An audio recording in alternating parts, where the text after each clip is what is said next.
Hi guys, it's Tennille from Paper Milkshake and welcome back to my channel. I hope you're all having a really good weekend. I am on here today as part of Connie's huge pop where I'm going to showcase for you guys some of my favorite must-have tools. I actually really struggled to select only a few tools for this video, so I've got quite a bit to show you, just because in crafting it's very difficult to not hoard too much. Often it actually depends on what type of project you're making, in regards to what kind of tools that you need to use. So I do have a variety of things that I find that I reach for pretty frequently, and it always almost depends on what project I'm working on. So the first thing I wanted to show you is a couple of the scissors that I like to use in my crafting. I have about 6 or 7 different types of scissors, but these 3 are probably what I would recommend as must-haves. So I do have a scissors video that I filmed months and months ago where I show you guys the different scissors that I use, and in that video I showed you this Kokyo scissors, which I have quite a few of, and these are my absolute must-haves. They are super sharp, they're very ergonomically friendly, so it never hurts me, or I never have to strain my hand when I use these scissors for general paper cutting. So these are the Kokuyo Japanese scissors. I love them. Then when I do fussy cutting, I like to reach for these We Are Memory Keepers fussy pointy ended scissors, and they are really well designed. I've had these kind of fussy cutting scissors before where the spring have broken out, but these We Are Memory Keeper ones are pretty good. It hasn't broken on me yet, and I've had this for about 6 months. And obviously I use this to fussy cut 12 by 12 papers, where the 12 by 12 pattern paper is a cut apart sheet. So use these quite a lot. You don't have to have a fancy one like this. You can buy the sort of shorter little compact scissors, as long as it's got a nice pointy end to it. Then this was surprisingly something that I've had in my stash for a very, very long time, but only recently started using a lot of. So I've revisited this now, and I use this on nearly like every second project I make. And these are the Fiskars mini pinking shears, and this is a Teresa Collins edition, hence why it's pink and pretty. And this one has a pretty short wavy edge, if that makes sense, rather than the big waves.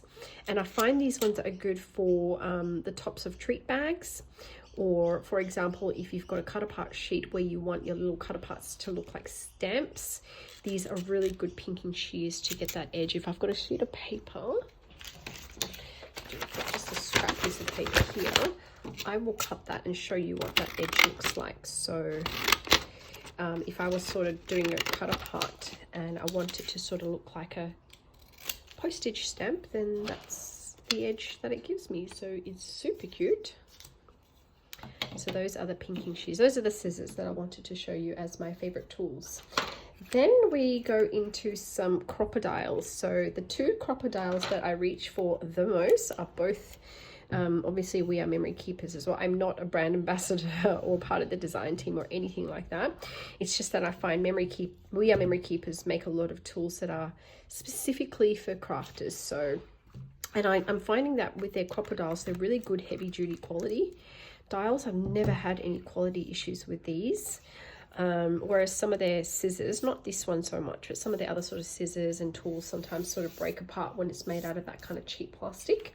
But these are really good. So I've got here a crocodile that is used for edging. Is it edging? Rounding corners, basically. It's called a crocodile corner chomper. Again, I'll grab my black sheet back into the picture, and it's very, very easy to use. So it comes in a 1/2 inch corner or a 1/4 inch corner, and all you do is you just open the flaps, feed your paper in, and you just chomp down, and you get a nice sort of edge on the corner. This is a really bad example because I've used some very flimsy, almost origami paper, But rest assured, if I've got some good quality 12 by 12 Maggie Holmes or crepe paper, any of the paper that we use in crafting, it'll chomp through quite easily. But just didn't like that sort of flexible paper too much, which I never used in my crafting anyway. Then this other crocodile is, I don't even know if this one is a crocodile, probably not, but it's basically an eyelet setter. So you've got one side where you can punch a sort of standard ring binder hole or a smaller hole. So the smaller hole kind of comes out a bit like this size, much smaller than a traditional ring binder hole, which does come in handy for tags and the like, or when you want to hang a charm off a mini album, for example. And of course that bigger hole is much more convenient for your standard ring binding. And each side of the holes comes with its own guide, so you can actually set how far into your paper you want to punch your hole. And we've got the same similar guide here in both inches and centimeters, so quite well thought out. Very good to see metric systems on a tool like this, just for people like me from Australia. Really useful to have the metric system shown. And then in the middle you've got different settings depending on the type of eyelets that you use. So just an all-round really good user-friendly tool, and I use this a lot with my eyelets, particularly my mini albums and tag flips. So there's those two tools. The next thing I wanted to show you is just some general foam squares and foam tape. I use like 10,000 different types of foam thickers, and I find that squares as opposed to circles and this is about a 1 centimeter wide foam tape on a roll, the most useful. This is a Gina K Designs Thermoweb foam squares, and the reason I chose this is because it's 1.6 millimeter thick, and I like to buy foam squares that are as thick as possible, and it's actually pretty hard to find thick foam squares. I think you'll find what's really abundant in craft stores or your generic Hobby Lobby stores are really thin foam squares, but to get a nice thick one like this is pretty hard to find. So I've been pretty happy with this Gina K Designs one, which comes on a roll like that, really easy to peel off. And I haven't got my massive perma tape, which usually has like a green backing that I get from Bunnings, but I've got a generic one shown here from my local discount store. So foam tape's very, very important for crafters to have foam tape or dimensional tape. And then I have my favorite glue that I wanted to show you. So I started off using this glue when I was making lots of cards. It is a very good multi-purpose glue for card making because it sets quickly but not too quickly. So once you actually put your card front on the card backing, you still got a little bit of time to wriggle your front around before it sets, but once it's set it sticks really well. So I've never had a problem with this. So I find this glue is a really good general purpose one to keep in your crafting toolkit. Then I'll just move aside some of this stuff just to make a little bit more room for the rest of the video.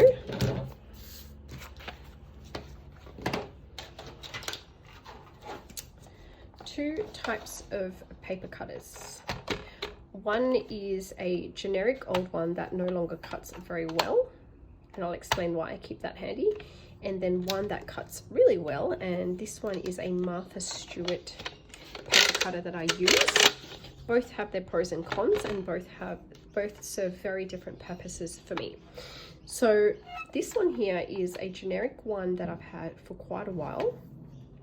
As the blade started to fray the paper, which was about a year after I bought this paper cutter, I decided not to throw it away, but keep this to cut things like acetate and vinyl, because you don't generally have a fraying problem with acetate and vinyl because it's not, you know, pulp. It's not made of pulp. It's actually like an extruded piece of plastic.